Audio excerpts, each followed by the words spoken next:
your USB in there? I think it was one of your Facebook stories. They're charging you rent, I should be charging you rent with the amount of clicks and views you get on your show for with our videos. You probably have like a couple thousand extra subscribers to your show or your page because of our show. You think so? I think so.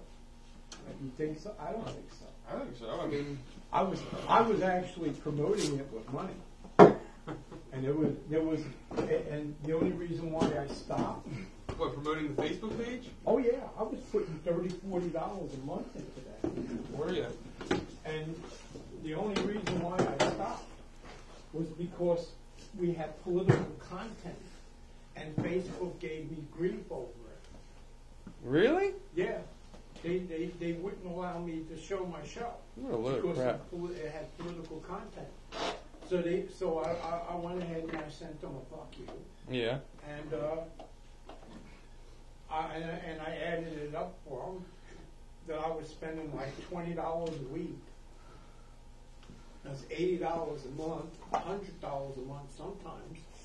And added that up for them and told them I'll never advertise with you again. That's all.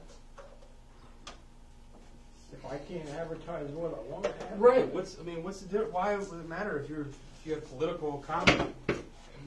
Well, they did that thing because of the election. When the Facebook went before the convention, the conference. Yeah. And that's what happened. That's crazy. All right. Ready? Yep.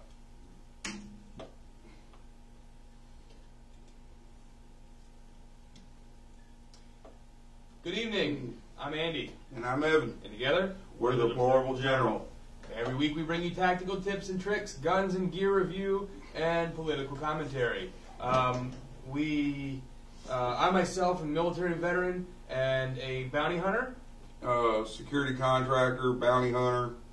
We both have done, we have both taken hundreds of hours of training, but we've also given hundreds of hours of training. So we like to consider ourselves kind of subject matter experts on a lot of this stuff that we bring to the table here. Not as much of an expert as some of the fine folks that have YouTube channels and such, but locally I'd like to think that we're probably somewhere at the top. We are. Here locally. Yeah, we are. So we like to think we're the authority on a lot of these things. But anyway, we've brought you everything from the history of the firearm. We've talked about different wars. We've talked about specific firearms. We've talked snipers. Yep. We've gone over just the idea of situational awareness.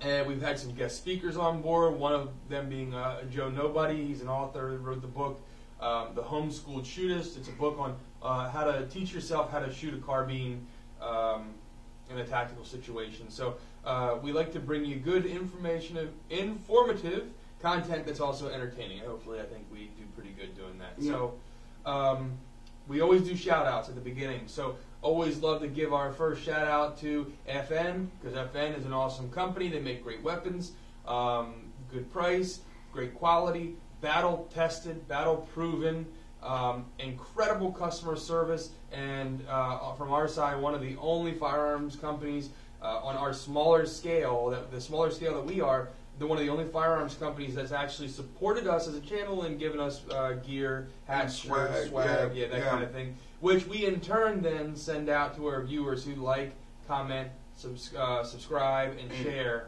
our content. So if you do any of those things, there's a chance that you might win a hat or a shirt or a lanyard, sticker, or something. I also want to give a shout out to Nighthawk. Nighthawk sent me this cool hat. One gunsmith. Yes, that's pretty much high end firearms, but that's one I'm looking at. I also want to give a shout out to Moe's, Gun Bunker, Golf Station is Moe's. The Gun Bunker is also a local company. Carbon Steel. Yeah, Gun Bunker is a gun shop down in Shrewsbury. Again, we told you a couple weeks ago, we're going to have the Gun Bunker Gun of the Month starting this month here in this coming month in January. We're going to have the Gun Bunker Gun of the Month. They're down in Shrewsbury. If you're down in the south end of York County, stop in, check them out. Joe's a great guy. He's going to take care of you. And then, he, like Evan just said, Carbon Steel is over off of 30 in between 616 and 116. If you're heading out of York towards Gettysburg, it's on the right-hand side, kind of up on the hill. Great group of guys over there. Definitely go check those guys out. Yep. Tell them where you heard it from. Exactly. You heard it from here. You heard it from here. Yeah, because if you guys buy enough guns from those places, maybe they'll give us discounts. I walked in there with that and got that Brownie 7 mag. I couldn't help it. That was, like I said, I can't even go in there and visit with those people. You can't take him into a gun shop. You can't take him to a gun show. Give the man a credit card and look out. Yeah, exactly. Look out. So I mean, whether or not he makes the payments, but look. So anyway, look, guys, tonight we're going to talk to you a little bit. We're going to go over some stuff that we kind of already talked about in another episode.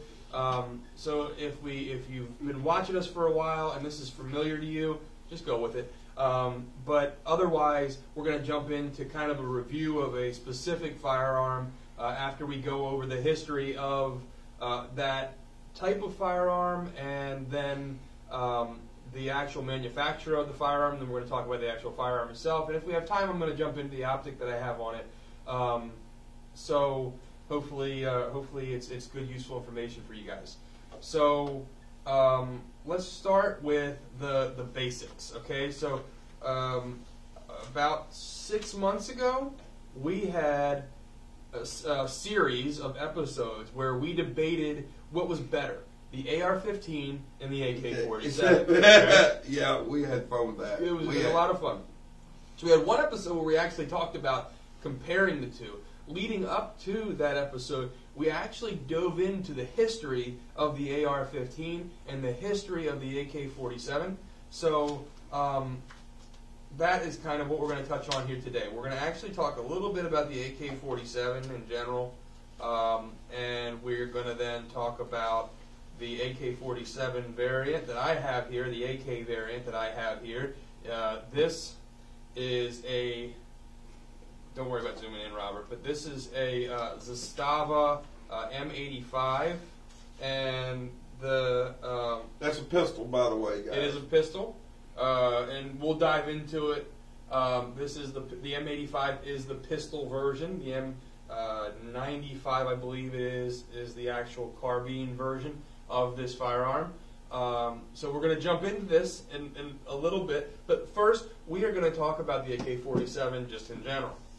So, AK-47 is by far one of the most iconic modern weapons in the world. Yes, and also it came from the, you could throw it over here as the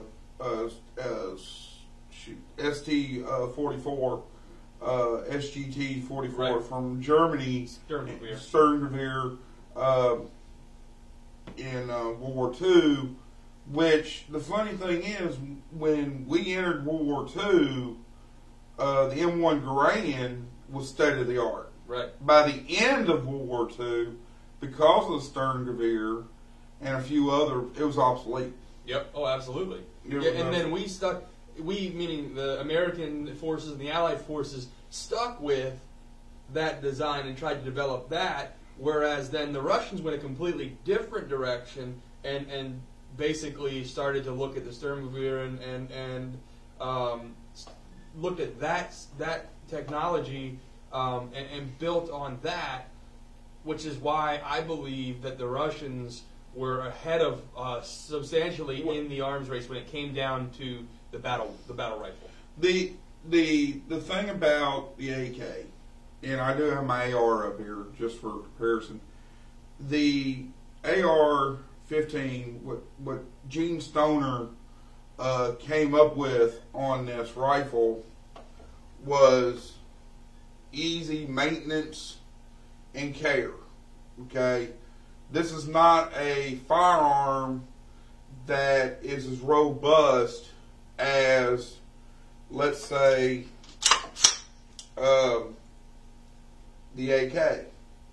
Now the reason is this is designed, as we all know, as a precision rifle. Mm-hmm. You know, this is a very accurate rifle in semi-auto. Oh yeah. Now out to 600 yards. Out to 600 yards.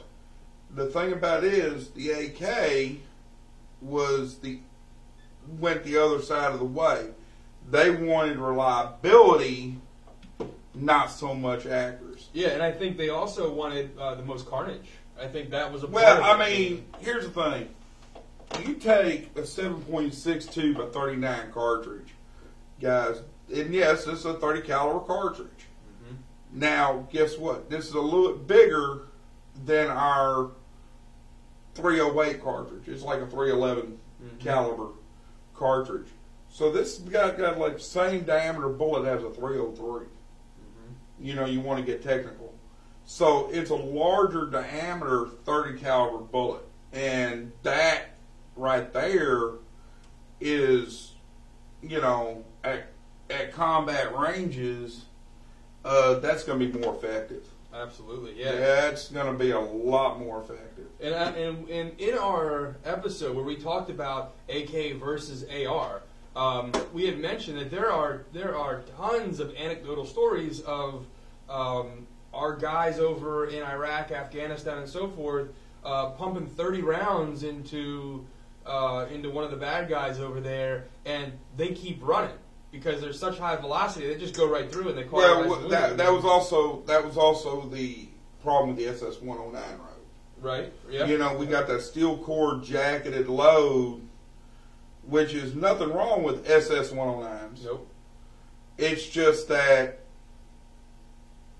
you would do more. This would be a better gun, actually, with just regular 5.5, 55 grain full metal jacket would be more effective than the 62 grain green tips. Right. Yeah, definitely. Well, but then you lose armor piercing capability, you know, and so it's a trade-off. I mean, well, it's a trade-off, but there again, you're comparing apples to oranges. Yeah.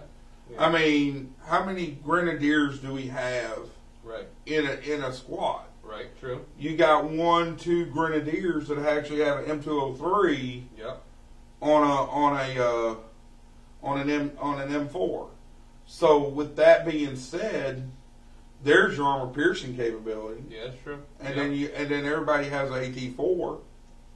You know. Yep. Okay, so the AK or the Automat Kalashnikova, the Kalashnikov's automatic rifle, also just known as just the Kalashnikov, was designed by Mikhail Kalashnikov. Design work began in 1945, went into 46, and then was released in 47, hence AK-47. And then in 48, the fixed stock version was introduced to active service with selected units of the Soviet Army. So, and I want to throw another thing out too. Prior to Vietnam, the Soviet Union had a special case for the AKs, so we would not see what they had. They kept that because during the Cold War, they actually classified this particular weapon until Vietnam. Gotcha. Yeah, you know, so this weapon is the most widely used battle rifle in the world. There are more of these out there than any other. There are more rifles and variants of these rifles out there for military and civilian use than any other rifle in the world. And that is something to really think about. And the fact that it's still used by a huge amount of armies today, both first and third world. I mean, Mozambique's got an AK on their flag. Right. I mean, this thing, you know, everybody knows what it is. They've seen it before. And it, honestly, this thing instills fear in people's minds, okay? So, you know, people talk about in a home invasion, just rack a shotgun, and that sound is enough to instill fear in somebody's mind and drive them away. Look, I'm telling you what, folks, this right here is a weapon that will instill fear in people's minds, okay? This is a weapon that is put in the hands of young children, 8, 9, 10, 12 years old, in Mozambique, to go out and to do battle, to fight these wars in Africa with this weapon. This weapon has been a really significant tool of death in the world. So really, it's done what it's designed for. So let's see, any more of the history that's important? We touched on the Sturmgewehr 44, the SEG 44. Let's see. Kalashnikov began his career as a weapons designer in 1941. So the early designs were as early as 1942, and in 43 and 44, Kalashnikov was given some 7.62x39 cartridges, the M43 cartridges, and decided that's the cartridge that he was going to use to design the AK-47.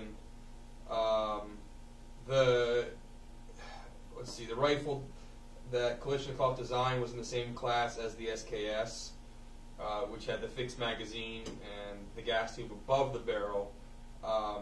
So that was the SKS was released in 45. Yeah. And it had a very short piston. But the life of the SKS, it was used even through Vietnam, and even today in some third world countries it's still used. Well, as you got to understand something. The SKS would be more of a, it's a little bit more accurate. It is, yeah. Than the AK. Yep. You would the Viet Cong use the SKS as more of their sniper, designated marksman. Yeah, designated marksman would be more like it.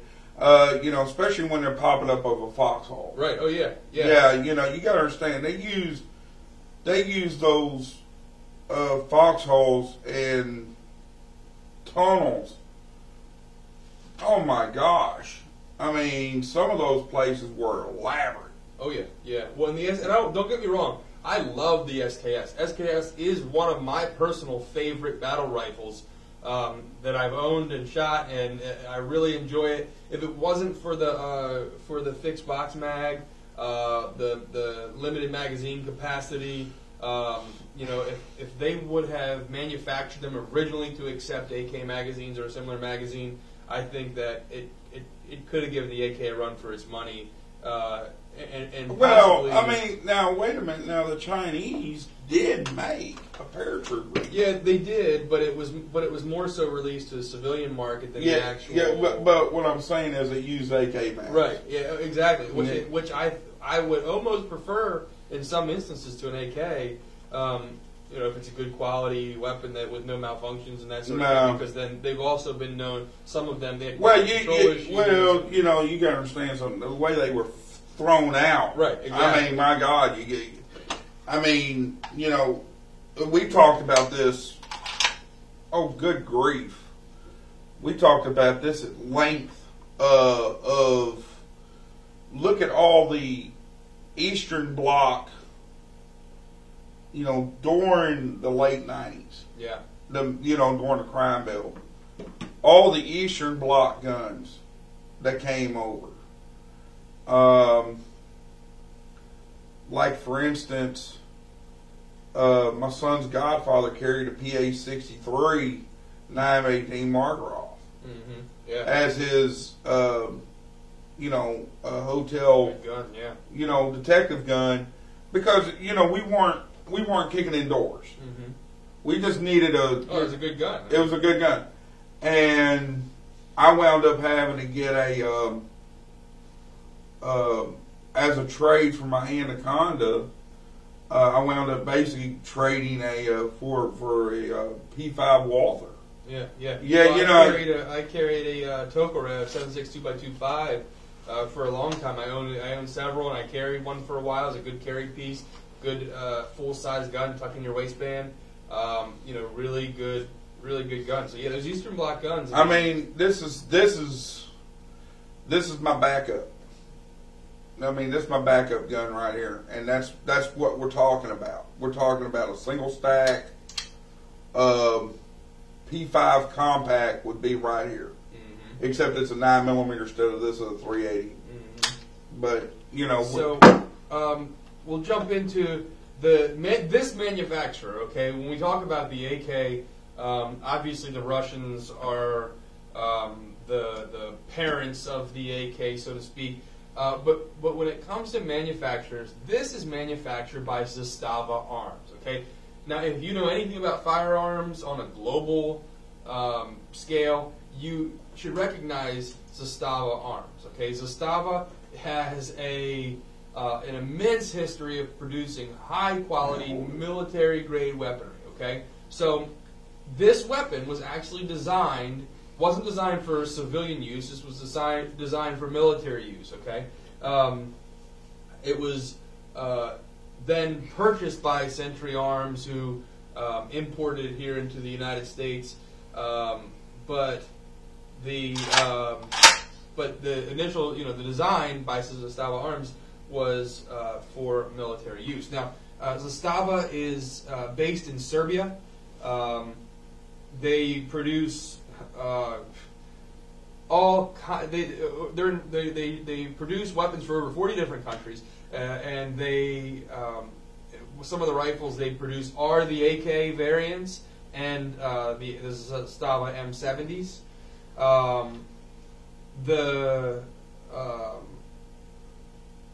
Let's see. In 1853, Zastava produced 4 4-pound cannons and 2 short howitzers. So the company is an old company from the mid 1800s. Roll that out. Yeah, roll that out. They were a huge producer of the Mauser, of the Mauser model 1871. The Mauser Koka, or Koka's rifle. They made the. So they had signed contracts with FN Herstal, which is FN. FN, yeah. Belgium, which allowed the production of the M24 series bolt action rifles, chambered in 7.62x5.7 Mauser. 7mm Mauser. Yep. Zastava produced. They actually produced the M5966 Yugoslavian SKS. Okay, talking about the SKS, again, one of the more iconic battle rifles in the world. Not as popular as the AK-47, not as used as widely in battle as the AK-47 and variants, but still very iconic. Now, the Yugo SKS had a grenade launcher on the end, which was it was kind of like a rifle grenade. That was a rifle grenade. Yep, that a grenade would slide over. You'd put a blank in it. You'd fire it off, and it would from launch. Your kneeling position. Right. You would not put that on your shoulder. It had a grenade sight that would flip up. That as you were kneeling, you would be able to look through it and see where your target is. And Zastava was the factory that produced those. Okay. There's something else on this gun I was wanting that we haven't touched on. The muzzle device on this gun has this grooves in it. They're set off at a 45-degree angle. You know what that's for? It's a wire cutter. So what you would do is you would put the barbed wire in that groove, and you'd actually fire off a round, and it would cut that barbed wire. Is that not that ain't the craziest thing you ever heard? That is the wire cutter. We would use an M9 bayonet, and these guys just go right up to it, connect it, excuse me, and just pull the trigger and cut the wire. That's unbelievable. So Zastava created the M92, okay, which was the shorter version of the Zastava M70, which is their version of a full-size AK-47 variant, carbine variant. Okay, so then they took the full-size M70 and they shortened it to what we would consider an SBR, short-barreled rifle. Or a pistol, you know. Well, the M92 was the short-barrel rifle with the folding stock, the underfolding stock, okay, metal stock. And then this is actually the Zastava M85, which is the pistol version. It's identical to the M92, except it has no stock. The stock was removed, and the brace was put on. And the actual M85 did not have a brace. Oh, okay. The brace is something that I added on after the fact.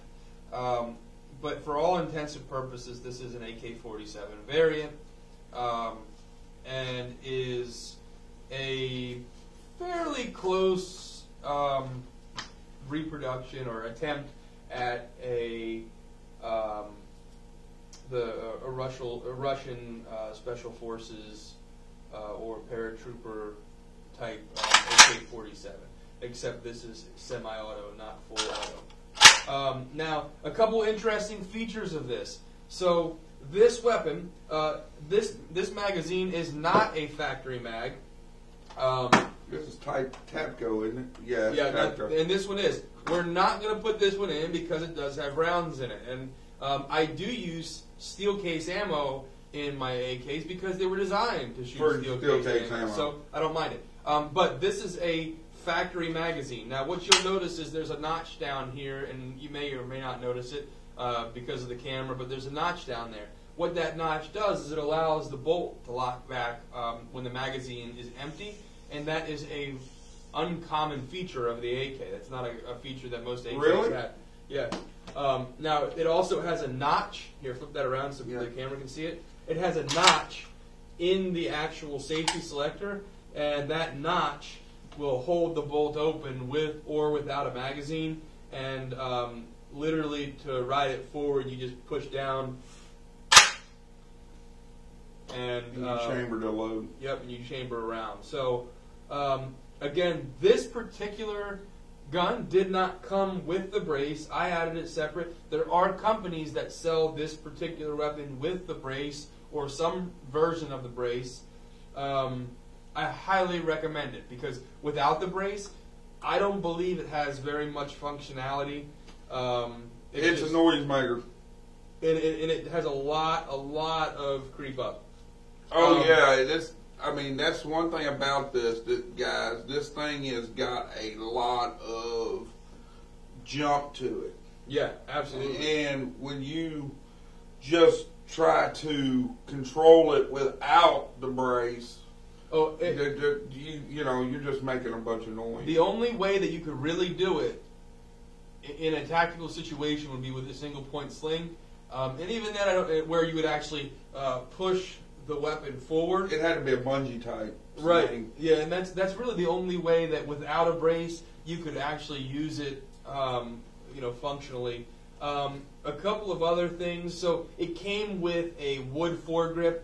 I added the rails, and I added the angled foregrip on it for mag pull. As a pistol, you cannot have a vertical foregrip per the ATF, but you can have an angled foregrip. That helps immensely with holding that. Oh, it does. It really does. It makes a huge difference. I think we're got a really good trigger. It does have a good trigger. Trigger is about 6 pounds consistently. It don't feel like it. It's crisp. It's very crisp. Very crisp, but it's about 6 pounds, which isn't bad though for a factory battle rifle. That was designed to be robust. The sent me rifles that me and him love so much.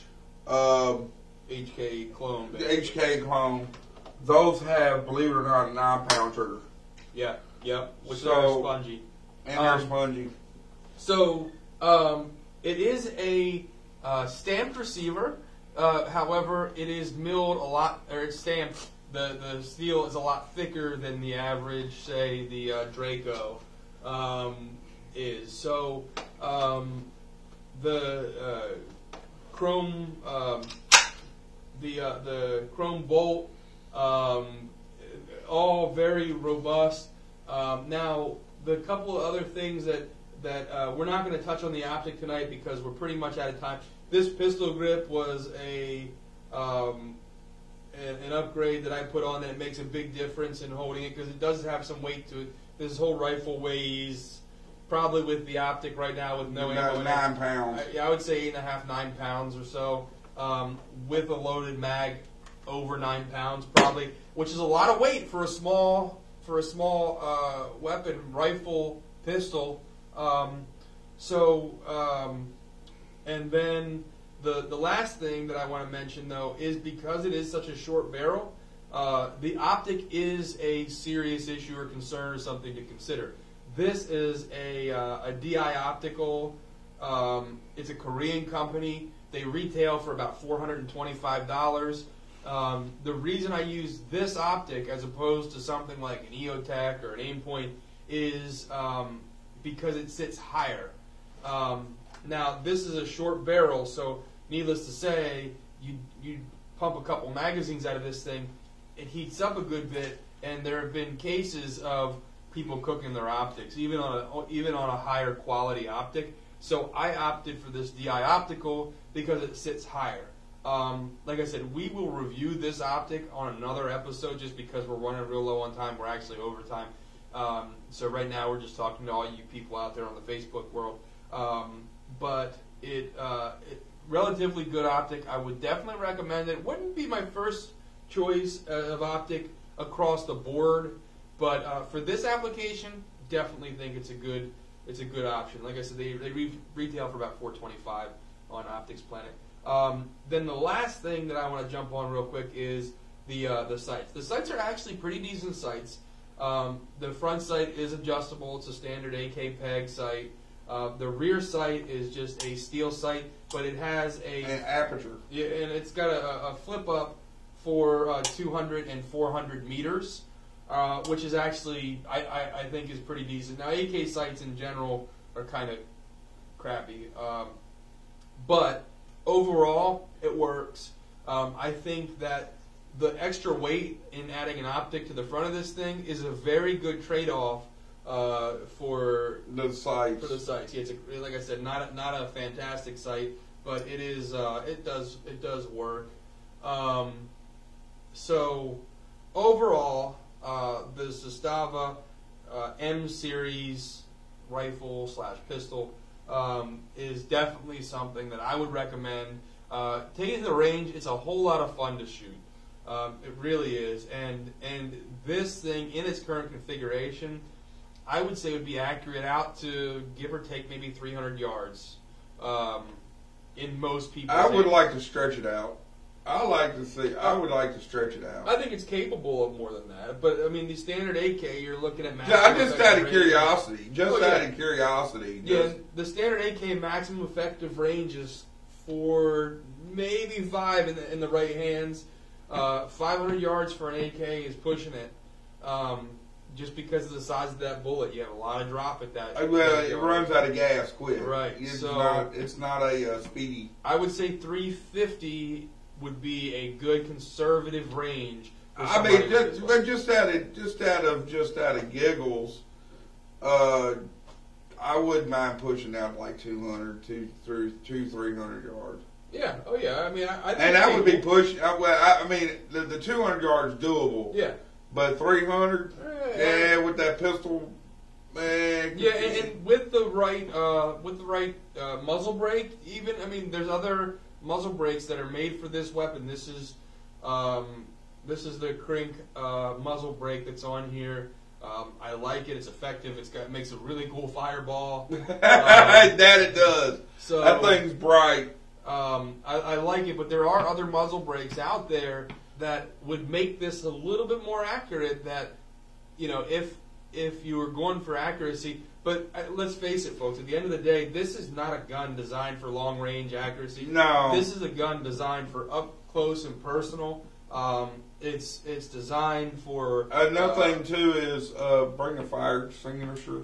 Oh, yeah. Yeah. It really is a fireball that shoots right at the front. Yeah, it's a flamethrower. So it's really neat. Now, just the last thing is that it does come with a sling mount up here in the front, but there's nothing in the back. So they do make a couple of different options. I currently just have a piece of paracord run underneath the brace and the pistol grip that I attach a sling to. It works just fine.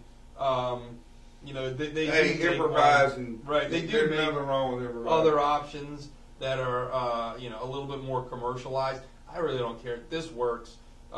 This is, if it works, do it, guys. You know, this is not a gun that's going to be for sale. It's personal use. Right, exactly. No, this is my baby. I actually built this weapon probably 4 years ago or so, and I had sold it to somebody and just recently bought it back. It was one of the sales that I made. Luckily, it was to a close friend of mine, so I knew it wasn't gone forever. But it was one of those guns that I sold that I really was sour about. I really was like, man, I missed that gun. We've all done that. Yeah. Oh, I did it. Oh my God, did I do that? Yep. The other gun that I did it with was I owned 2 Tokarevs, 7.62 by 2.5 Tokarev pistols, and Were the Chinese? No, the Yugos. Both of them were Yugos. CZ52s? No, TT. Oh, so you actually had the TTs? Yeah. Okay, you actually had the. Yeah. And I tell you what, I love. Boy, those things would come in during the 90s, and they were $200, dude. 200, I think I paid 120 for one, 180 for the other one. Yeah. I love them so much. They were one of my favorites. Maximum cost was $200. Maximum cost. Yep. Armor piercing. I mean, South African. If you got that South African ammo. Yep. I remember a guy customized a CZ52. We had South African steel core ammo, and we bought like 1,400 rounds for like $100. Yeah, they're cheap. Yeah. I mean, back then that was. Even today, 7.62 ammo is relatively cheap and it's relatively available. I mean, it's a good. But it's still Winchester makes it now. Yeah, Winchester's still good round. So that was the other gun that I really regret ever getting rid of. Other guns that I've had that have come and gone, and it's no big deal. But this, when I got this weapon back, man, I was so excited. Just hold them up side by side real quick so you can see, you know, with the brace. And I mean. Now the stock on the AR is completely collapsed at that point. That's it, completely extended. So a little bit longer when it's extended, which is this is about the perfect length of pull for me. So if you look at the AR is about the same length as this AK when it's collapsed, and when you extend it, go ahead again, extend that. When you extend it, you can see it's a couple inches longer. So as far as, you know, close quarters combat and that sort of thing. Now again, that AR, you're going to get accuracy out to 500-600 yards. Yeah. For the average person, can get that kind of accuracy. Whereas this, in its current configuration, you're looking at maybe 3. At the most. However, again, looking at the idea of combat effectiveness, the amount of carnage that each of these could create, I think this has proven itself to be the victor in that arena. Here's the thing. When most fights, guys, take precedence at 21 yards, 25 yards, with a rifle, okay? With a pistol, it's from 0 to 6 feet. Okay, the average gunfight is 0 to 6 feet. But if you were in a house and you had that, I guarantee you, or even a camp gun, it's an ideal camp gun. Yeah. Guys, it's compact. You can put it in the bottom of a barrel of your rifle case. Yeah. This would have to be broke down. Yep. This, just take the magazine out of it. Yeah. And keep about 3 or 4 mags. Guys, you just have to rack this. Just had to shoot to get to it, whatever, for camp defense. Do whatever you gotta do. And trust me, there ain't nothing on this earth that would survive this ammo. Yeah. Current configuration without the optic, about $750 retail for this current configuration. Not overly expensive, but also not super cheap. You throw the optic on there, and you're looking at like an $1,100 to $1,200 gun. Yeah, and still $1,200 is, you know, that's in today's price, that's still affordable. Yeah, absolutely. So hopefully you enjoyed and you learned a little bit about the AK Zastava Arms Company and the Zastava Arms M85. Great gun, definitely highly recommended. So we went way over, so we like to give our camera guy, Robert Marcosio, Esquire, AKA. we'd like to give him a shout out and a big thank you for that. So Yeah. I'm Andy. And I'm Evan. Deplorable General, over and out. And Sue Ann's going to be pissed off if I'm late. And Well, she can get. here, you want to take this with you? Yeah. She might shoot you with it. Yeah. All right. There's a history of that, you know.